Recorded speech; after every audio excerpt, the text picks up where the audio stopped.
په بلخ ولایت کې یو شمېر بزګرانو لمرګلي کرکیلې ته مخه کړې. د بلخ ولایت په بلخ ولسوالۍ کې جان محمد یو له هغه بزګرانو څخه دی چې په لومړي ځلې په خپله ځمکه د لمرګلي بوټي کرلي. نوموړی وایي دغه کښت د لږو اوبو په استعمال سره په کمه موده کې حاصل ته رسیږي چې سږکال د پخوا په پرتله د دوی په سیمه کې د لمرګلي کرکیله ډیره شوې. نوموړی د کرنې ریاست څخه دغه کرنیز توکي د ترویج په برخه کې د مرستې غوښتنه کوي. دی بازار کې موږ د کښت نه د خپل هر کښت نه راضي یاستو داسې نه ده موږ نه یاستو مثلا غنم پخته دا نوی کښت دی موږ د په دې کلي کې موږ دې نه راضي یاستو په شرط یو بازار ولري حکومت یو توجه موږ ته وکړي مثلا راسي یو زراعت موږ هم داسې نه وایو موږ سره بیخي زراعت موږ حکومت هم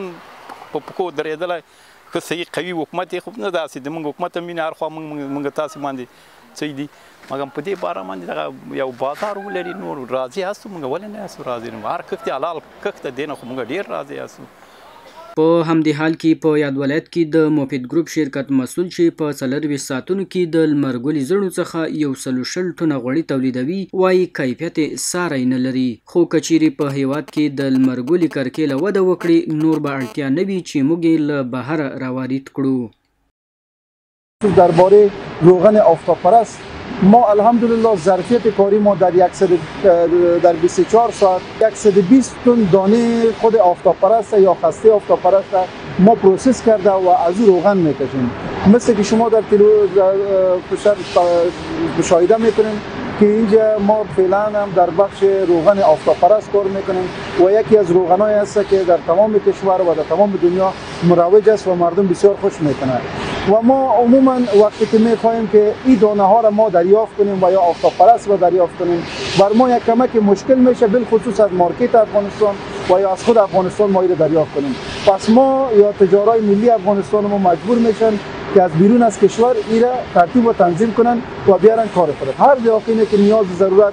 به فروش تخم سویابین یا تخم آفتابپرست دارن ما میتونیم از پیششان خریداری کرده و از پیششان استفاده کنیم. له بلې خوا د بلخ ولایت د کرنې ریاست اړوند د کرنې د ترویج مسؤل وایي د لمرګلي تخم له ګاونډیو هیوادونو څخه افغانستان ته راوړل کیږي چې سږکال یو شمېر افغاني کروندګرو په خپلو ځمکو دغه بوټي کرلي چې اوسمهال یو څه اندازه د فابریکو اړتیاوې پوره کړي. قبلا امی کشتی امی خود مسئول گل افتاب گردان از کشورهای همسایه وارد افغانستان میشد که مردم بازی را به قسم تخمه استفاده میکرد. یک عامل فعلا تقریبا جاگزینی همو تخمه وارداتی شده که فعلا خود دیقانای ما میتونه که تولید میکنه مردم ما میتونه که شهروندای ما از این تخمه استفاده بکنه از این تخمه و کیفیتش به مراتب از این گلای افتابگردانی که از خارج وارد میشه بالاست. یک نبات جدید است تقریبا ما دیاقین عزیز وقتی که میکاره ما فابریکای بسیار بزرگی تولید روغن به گل آفتابپرست داریم در دوره ایرتان هم است فابریکای بسیار بزرگ به استاندارد بسیار تقریبا اگر ما بگیم در سطح آسیایی میانه فابریکای ما در خدمت دیاقین است اینا کوشش بکنه که روابط خود کلمی فابریکادارا درست بسازه میتونه که محصولات زیاره خریداری بکنه و ما تولید روغنی با کیفیت گل آفتابپرستی وطني داشته باشه. د یادونې وړ ده د لومړی ځل دی چې په بلخ ولایت کې یو شمېر کروندګرو په خپلو ځمکو پرېمانه لمرګلي بوټي کرلي.